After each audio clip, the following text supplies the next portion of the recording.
Hey everybody, blessings, your girl, yo.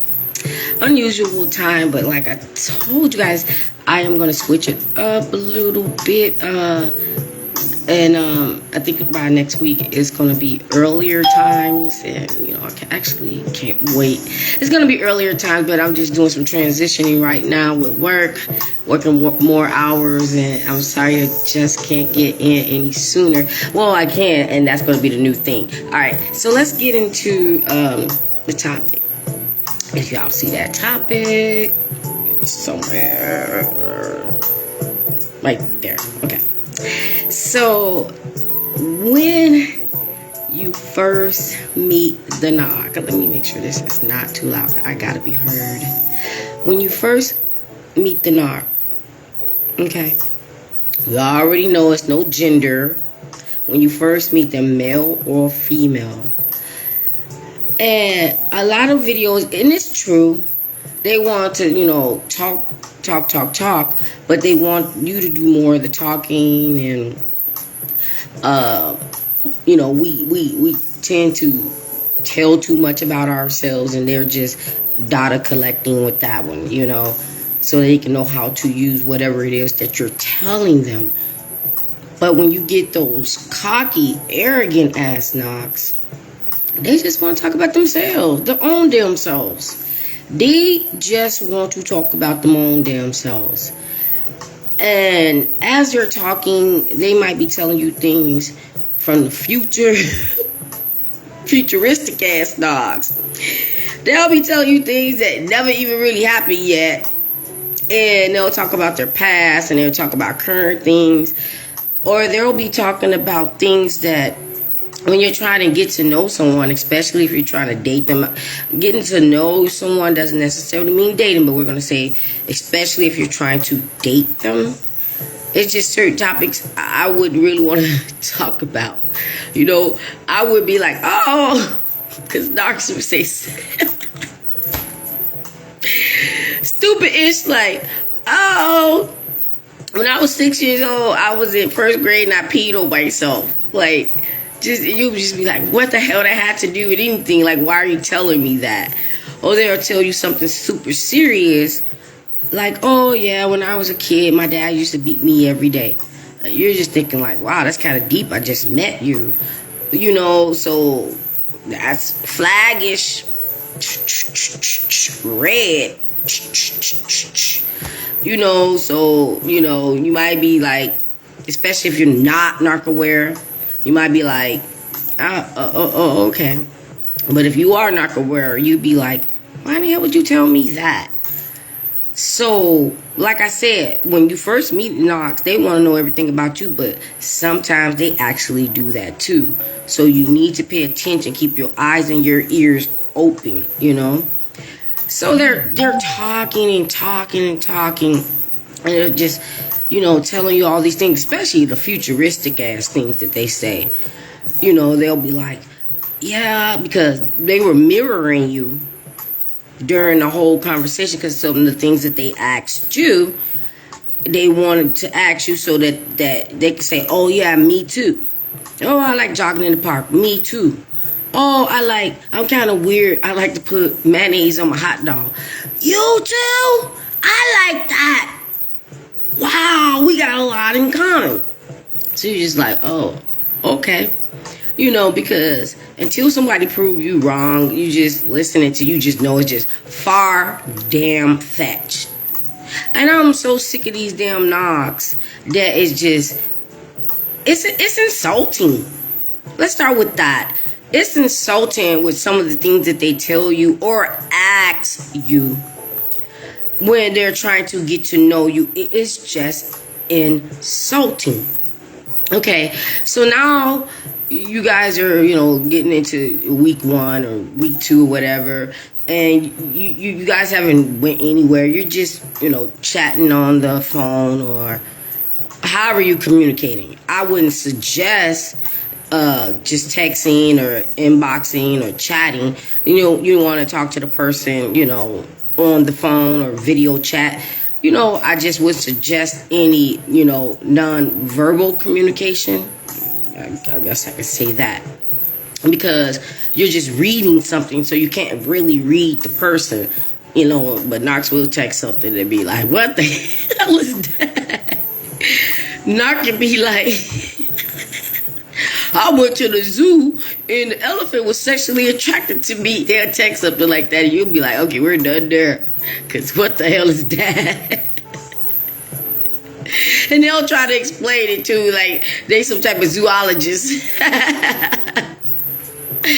Okay, so you most of the time it's really, really good. I want to go back to what I just said, but I forgot. But I might say it. But most of the time, it's really good that you are a good listener. Especially if you're narc aware, you are a really good listener. Oh, I know what I was going to say. Those futuristic things they say, So they can be like, oh, we got a lot of things in common. And, I really like you. You so handsome. You got a great body. I just can't believe that you're single.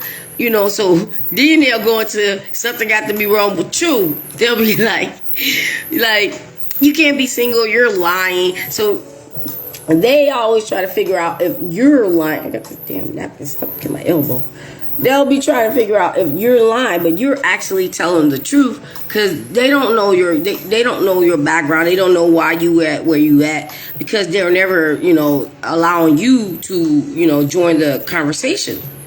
Okay, and so you're just pretty much just listening and listening. But they did hear you say, oh yeah, I'm single, whatever, and they might be so attracted to you where they just like, I don't believe it, but it don't really matter because I'm a dog.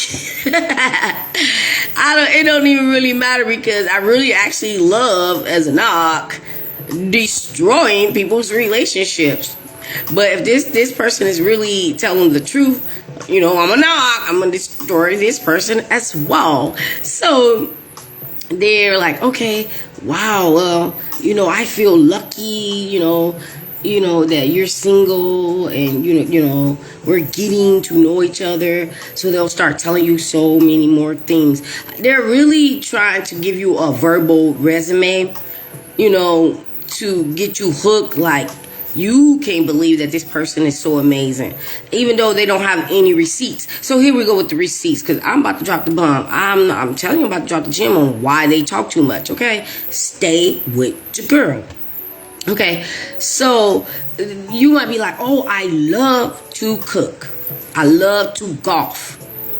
And I love animals, okay? So now they're saying they do too. So you're like, oh, let me show you some pictures of my animals, or, watch this video, when I was in the golf tournament, or, oh, look at this dish I actually just made last night or whatever. And they'd be like, wow, but they cannot show you those receipts because they don't do those things. They don't like those things. And it was just a damn lie. That is what knobs do. That's what they do. So you're just, sending them pictures or maybe showing them some things in your phone or whatever. And, they're saying that, because I remember Knock, we ain't gonna even go into gender, was always like, oh yeah, I can cook too.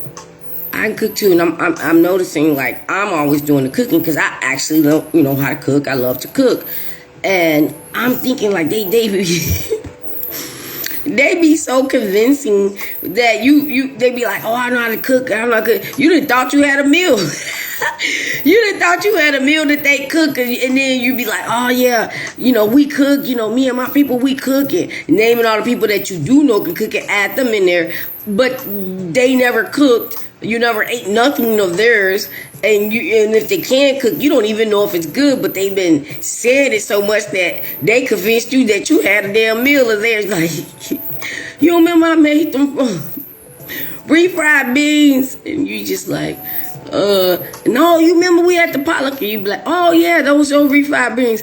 It could have been refried beans at the potluck, but they didn't make it. But it been so long ago, you don't remember nothing. Okay.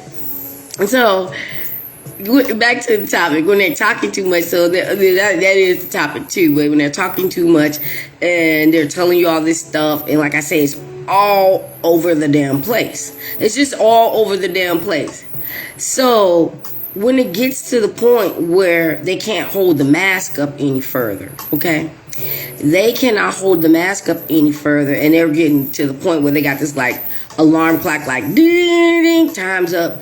You know, you didn't, got to meet this person and, did everything you had to do in 3 weeks, 4 weeks, 6 weeks. So time's up. It's time to, close the deal, okay? So, mind you, I did never say y'all went anywhere.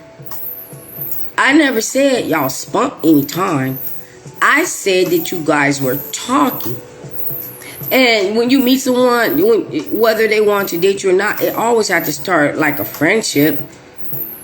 But narcs like to skip over things and get right to the marriage. Like, I want to be a friend. I want to be a girlfriend. I want to be a boyfriend.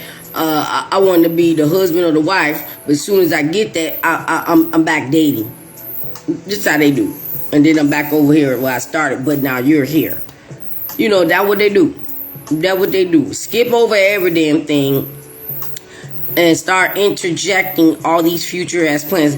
I do have, let me say this real quick. I do have a special guest coming on maybe this Thursday or next Thursday. I'm waiting for him to confirm, which is going to be great because I am actually going to have a male.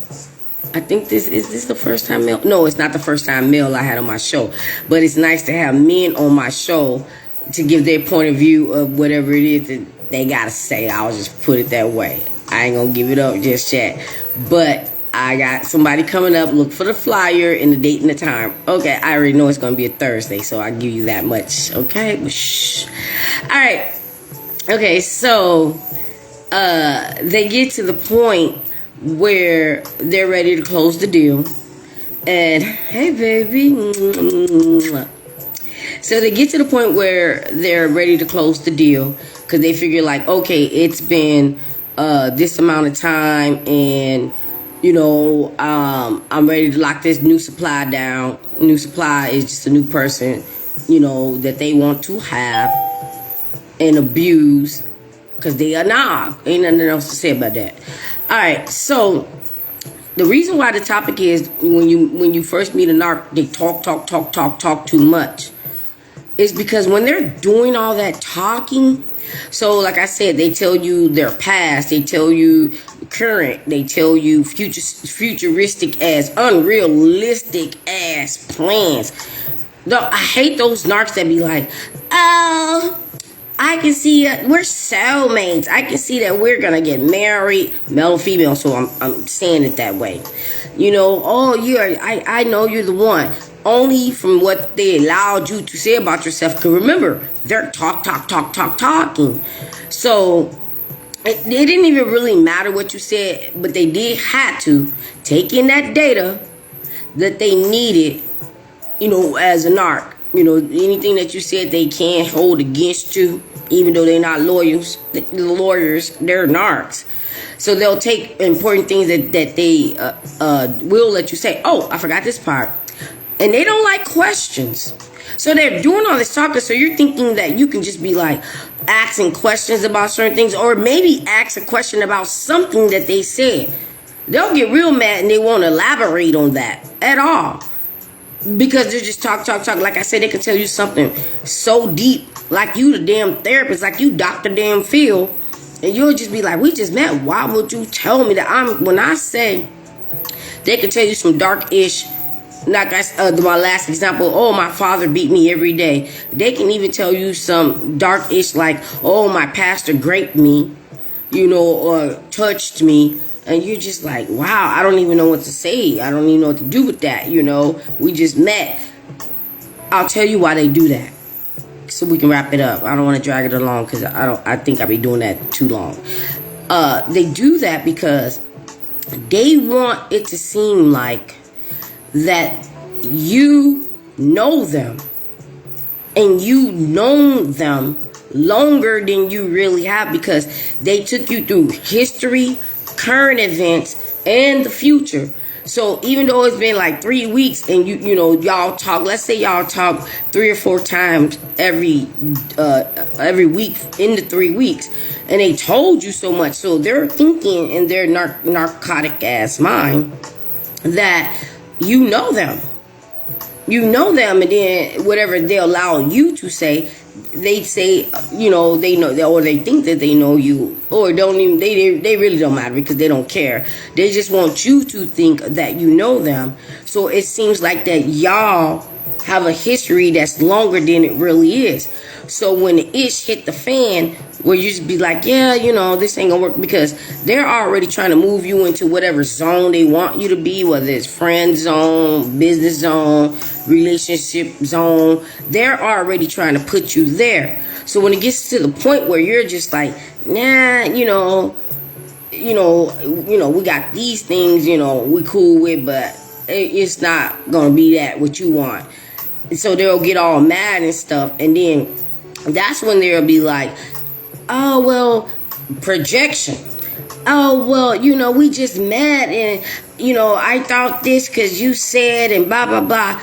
But you never told them, nor did they ever ask you whatever it is that they wanted from you. So let's just say it was a business relationship. They never asked you like, oh, do you want to go into business with me? You know, or do you want to do this with me? Or do you want to date me? Or do you want to be friends with me? They never asked you that. So when you get to the point like, you know, all right, it was nice knowing you, you know, but we really don't have it like that in common.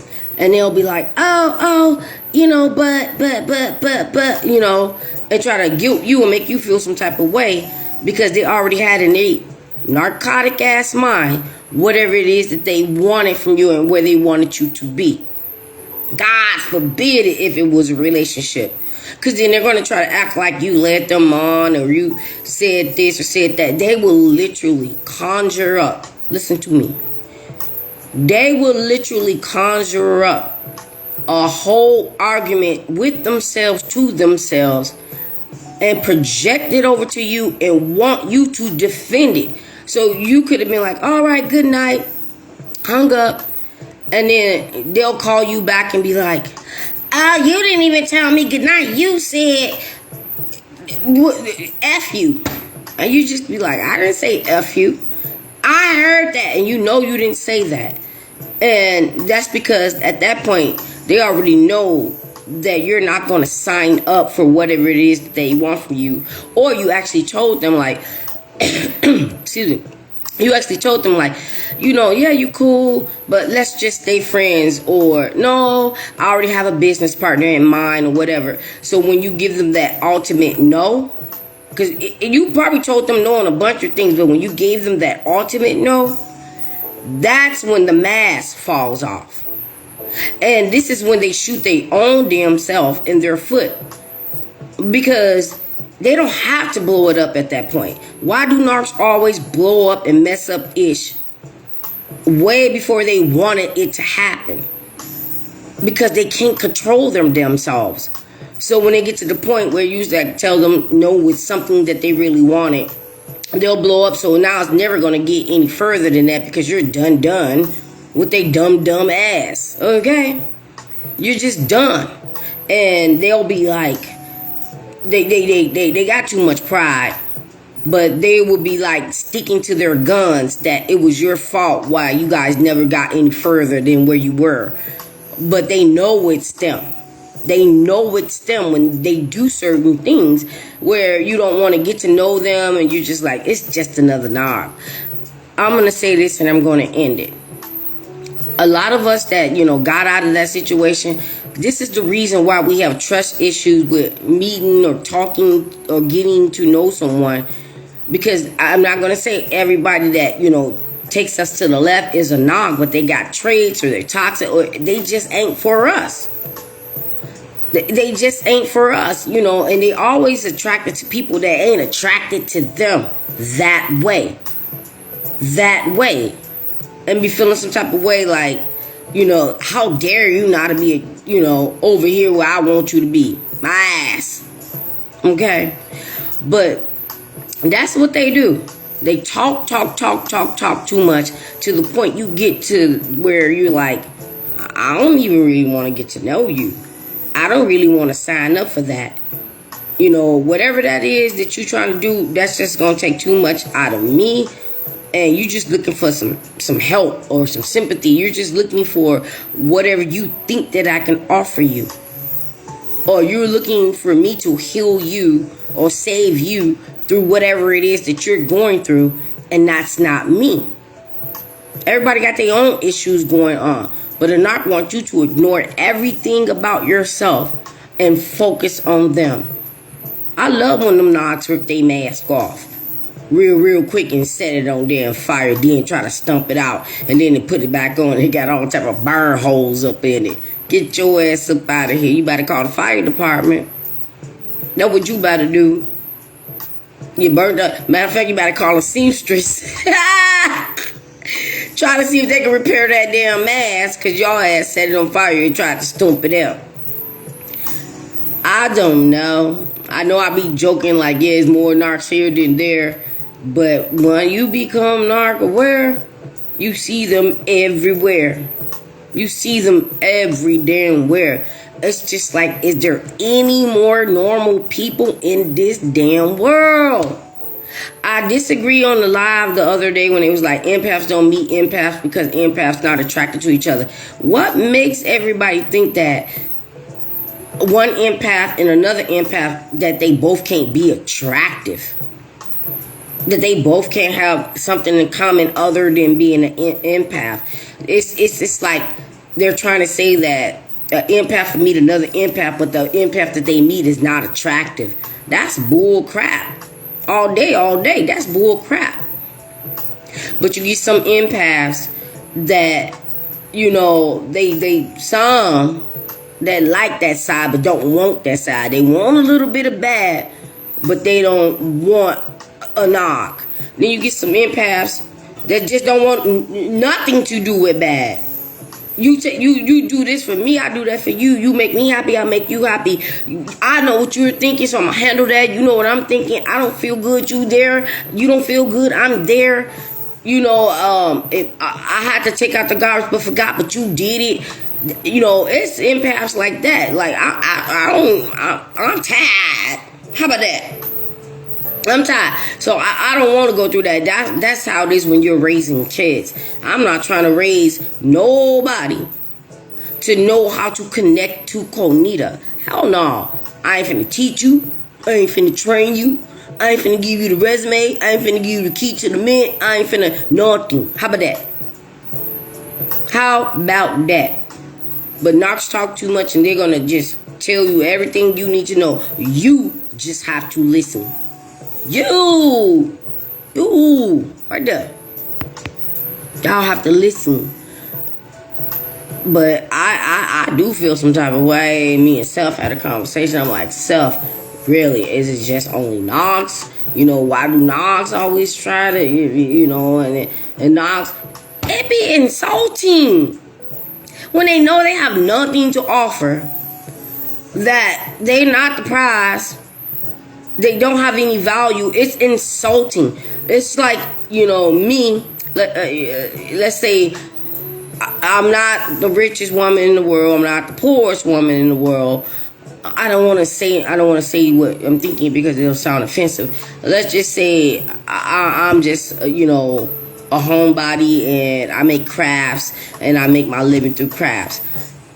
I know that it could be possible, but I know that a doctor or a lawyer, you know, wouldn't want me because people always want to, you know, measure people up by what they have, what they do, how they look, and all these certain things. But when you got a narc that has nothing, like I know that if I was a man, if I didn't have a car, if I didn't have a job, no woman is going to want to date me. But then you'll have those narcs that don't have this and don't have that, and they don't have any value, and then they'll go to a high value person and get mad because that person don't want you. Don't nobody want no struggle, love. I ain't finna struggle with you. Everybody got their struggles, whether you got it or not. Whether you got $1 million or $10. Don't nobody want no struggle. The man with the $1 million don't want to deal with your struggle and get you out the struggle, but you never learn how to stay out the struggle. And the person with the, you know, the $10 don't want to struggle with somebody that ain't got even $10. You know, they feel like, oh, well, you should take me as I am, and if I'm going through something, you should help me. Nah, Joe. Don't nobody want no struggle love. It's already hard enough to get a real love. And that's all they're going to offer you. So when they're talking too much and telling people what they have, who they are, and the real them, because mask off, they want to get mad because you won't sign up for that. They want to hate you because you don't want to sign up for that. You'll have 10 people that want to get to know you because they like you or attracted to you, and those going to be the same 10 people that hate you because you didn't want to sign up for that.